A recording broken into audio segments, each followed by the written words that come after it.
After 8 years of restoration, the Dar al-Consul complex of the Custody of the Holy Land was inaugurated, a place intended to welcome tourists and pilgrims, to offer job opportunities for young people, to improve the living conditions of Palestinian families, and for the preservation of the Palestinian cultural heritage.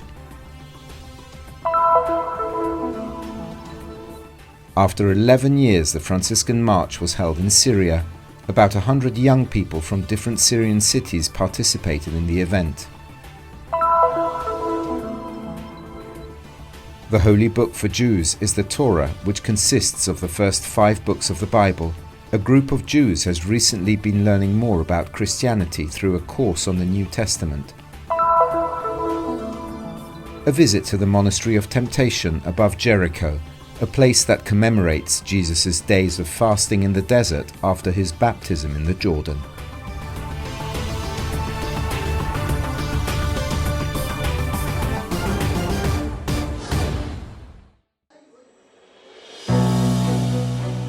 On November the 9th, after 8 years of restoration work, the historic complex, the House of the Consul, known in Arabic as Dar al-Consul, was inaugurated in the heart of the old city of Jerusalem. It was an initiative by the Custody of the Holy Land, owner of the building, and financed by the European Union and the Custody itself. This project is managed by the United Nations Habitat Programme, UN Habitat, in collaboration with Al-Quds University. After the opening ceremony, Brother Ramzi Sidawi, bursar of the Custody of the Holy Land, guided an introductory tour attended by Brother Francesco Patton, Custos of the Holy Land, the members of the Discretorium, Zayad El-Shakra, head of the United Nations Habitat Programme Office for Palestine, Sven Kuhn von Burgstoff, head of the European Union delegation, and Imad Khatib, executive vice president of Al-Quds University in Jerusalem. The work was divided between the rehabilitation and renovation of 42 housing units, not only in the interior, but also on the exterior. We renovated all the inner courtyards, corridors, and the infrastructure of the whole area. As for the ground floor, it was a huge project, as we discovered many artifacts from the Roman, Byzantine, and Mamluk periods. The site contains several spaces that will be enjoyed by pilgrims and visitors guided by local people.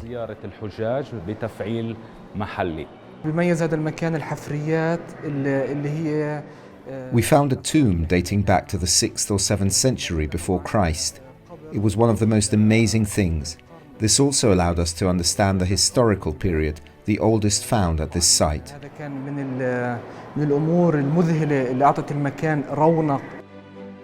In Roman times, this site was located on the Cardo Maximus, the main street of the city. During the excavations, we found traces of stores that faced the Cardo, but also traces of other side streets that intersected the main one, demonstrating how the old city was at that time. We found Roman canals carved into the rock. Among the archaeological findings, there is also a Byzantine bathroom partly decorated with mosaics, proof that prestigious people lived in this place.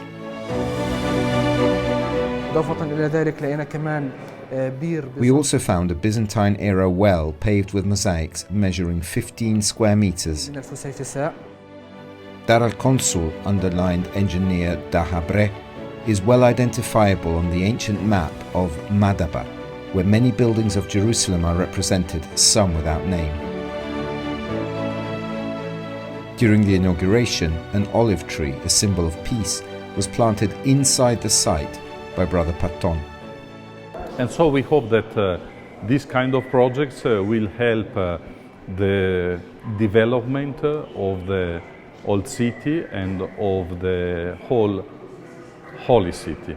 For me, it was a pleasure to know that many young students of the local university were working on this project.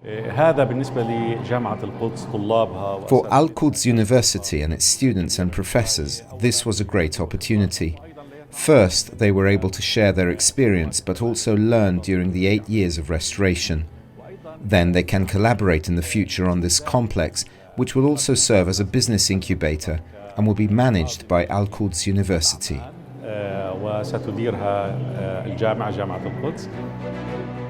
It's really a partnership of all these organizations. It's a partnership which shows what we can do with Jerusalem as a prospect for Palestinians living here and preserving the cultural heritage and values of the Palestinian people. Brother Ramzi, accompanied by Ziyad El Shakra, then went upstairs where the second part of the project, namely the renovation of the housing units, was completed. An olive tree seedling was donated to the residents.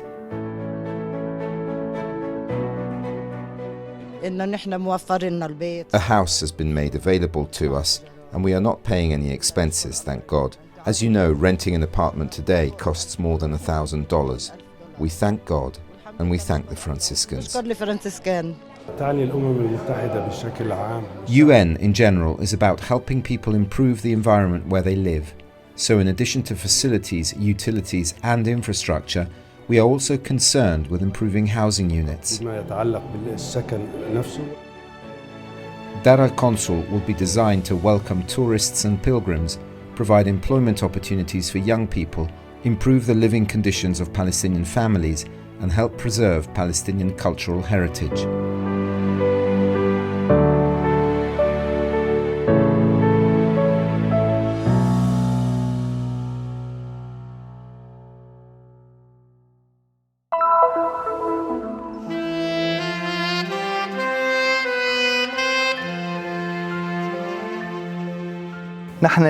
It's the 7th Franciscan March. This year is special because it returns after 11 years of interruption due to the war and crisis in Syria. The last edition of the march, in fact, was in 2010. I encourage every young person, man or woman, to have this experience, especially those who don't know themselves or their mission in life, so that they can discover it on this march. Thanks be to God who always leads to victory. Like the poor, we have nothing, but we have enriched many people. Despite the darkness and anguish, war, fear and death that destroyed the most beautiful years of life, that tried to extinguish the light and spirit of youth, and that led to despair in hearts and weakening of faith, the Syrian Franciscan youth returned to their path, broke through the darkness and saw the light. The 7th edition of the march, with the title On the Way of Francis, started from Autan, passing through Barshin and Kafrun, up to Bakto. 103 young men and women joined the Franciscan friars with fraternal love to live the faith, joy, simplicity of the gospel and Franciscan spirituality. Coming from all the parishes and cities of Syria, they united in their love for life, for the church and for brotherhood. For these young people, it was a journey through the streets in the heart of Syria, but also an inner journey into the depth of their humanity and their faith, to establish a deep bond with God, in the love of His Son and in the power of His Holy Spirit. I took part in the march full of enthusiasm and confident that it would be beautiful despite the fatigue. I wanted to experience how to live the spirituality of St. Francis. We lived chastity, poverty, and obedience. We lived love and inner peace. I had more than wonderful moments with people who became part of my family. A beautiful experience. My relationship with God was strengthened. I learned to be detached and give up most of the things I needed in my life. And now, I don't need them anymore.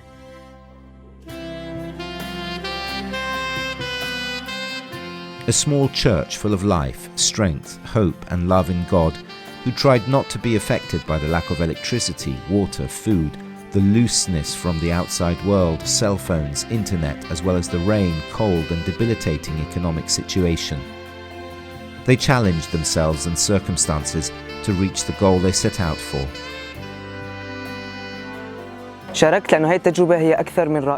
I joined because this experience is beyond wonderful, and it pushed us towards Christ. The experience we gained during this march is very Christian and taught us how sometimes we live with doubt among the existence of God or other things about God. But thanks to the march, we were reminded that God is always present and with us.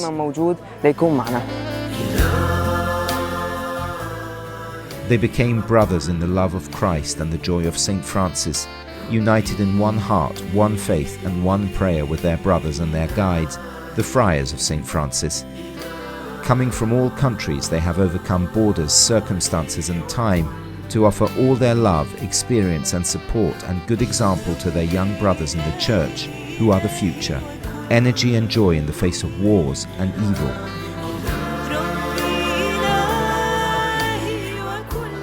جيت لهذا المسير لأنه عن جد كلياتنا بحاجة نعيش تجارب حلوة بحياتنا وهيك. I participated in this march because each of us needs to have good and difficult experiences to test ourselves. I had so many good experiences with so many people and met so many people from other provinces. I learned new prayers and got closer to Jesus. In fact, we took advantage of everything we did, the themes or the prayers or even the way we walked. Although sometimes many people said they couldn't do it anymore, in the end, there was something stronger than us that gave us strength. Jesus, who was always with us. هو بخلينا يعني نقدر اللي هو يسوع لأنه هو دايما معنا. This march also helped many find their vocation. Some of them felt called to be fathers or mothers, others to be monks or nuns, but all called to be supportive and good servants of the Church. أكيد هدف المسير اللي هو نحن نعيش على خطى القديس فرانسيس. Certainly the goal of this march was to live in the footsteps of St. Francis of Assisi and his spirituality. Through this journey, loading up with bags, these young people were able to live or understand what St. Francis experienced in Italy. During this march, we contemplated the beauty of the nature of our country. At the same time, we visited churches that were new to us, and we prayed for the people who welcomed us in the monasteries and the villages we passed through, as St. Francis did. Peace and good was the greeting he used wherever he passed or whatever person he met. Our greetings have always been peace and good as well. سلامنا كان دائما هو سلام وخير. God's powerful, beautiful, tender hand and great care made this march possible, as did the intercession of the Virgin Mary, Our Lady of the Immaculate Conception, who protected this march and embraced everyone with her motherhood and mantle.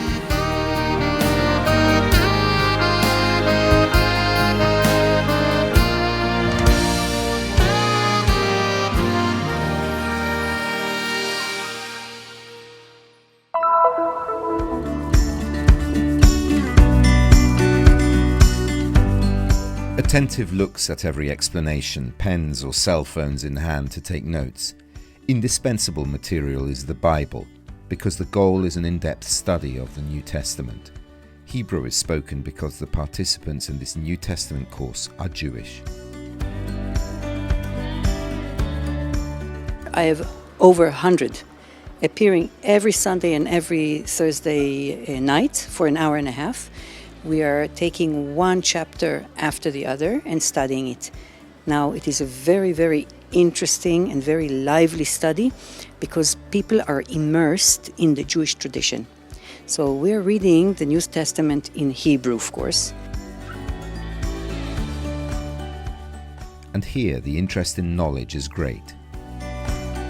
This is the most amazing. I'm amazed by this course. First of all, it takes a lot of effort from me, but when I bring it to the people, and there's afterwards questions, and people bring ideas that are so brilliant that I'm enriched because they come with, hey, but that is really like Isaiah, and this is really like a prayer that we have. People are engaged. It's wonderful. The course takes place at the Saxon Visitor Center in Abu Ghosh, located 13 kilometers from Jerusalem. Through modern technology and digital media, you can make a virtual pilgrimage to the places through which Jesus passed.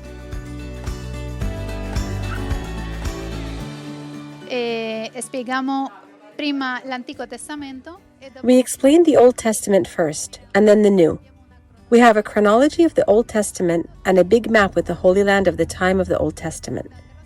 Then we have this room, dedicated to the first century, where you can see the languages that were spoken at the time of Jesus, what life was like at that time, life in the temple, because Jesus went there to pray, and also a map where we see the villages mentioned in the Gospel. And then further down, we have the explanation of the holy places. Because, for example, today we go to pray in Nazareth, in the Basilica of the Annunciation, or what Mary's house was like at the time she lived there. Perché andiamo oggi a pregare a Nazareth, alla Basilica dell'Annunciazione, come era la casa di Maria al tempo di Maria. For this political science student, learning about the New Testament is an incredible experience that he recommends to everyone. I tell them about the beautiful and amazing things there are there, and I really recommended them just to try and to read there, because you can find there amazing things.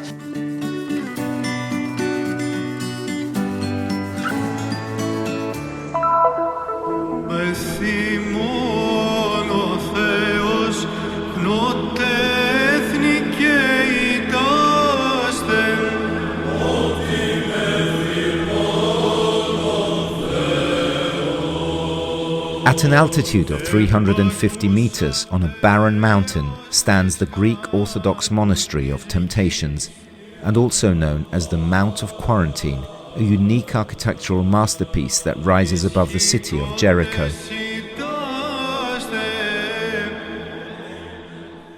كرونتل بالعربية يعني ال40.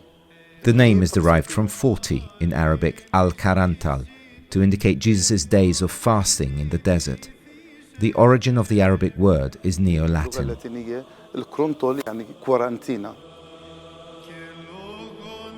The monastery dates back to the 4th century during the reign of Queen Helena, Constantine's mother, and stands on the ancient cave where, according to tradition, Jesus stayed. In the church you can admire icons representing Jesus, the Virgin Mary, and numerous saints. A stone indicates the traditional site of Jesus' first temptation. Above the church, a Greek Orthodox monastery was built in 1895, consisting of 30 rooms, some of which were carved into the rock. Its balconies seem to be suspended in the air.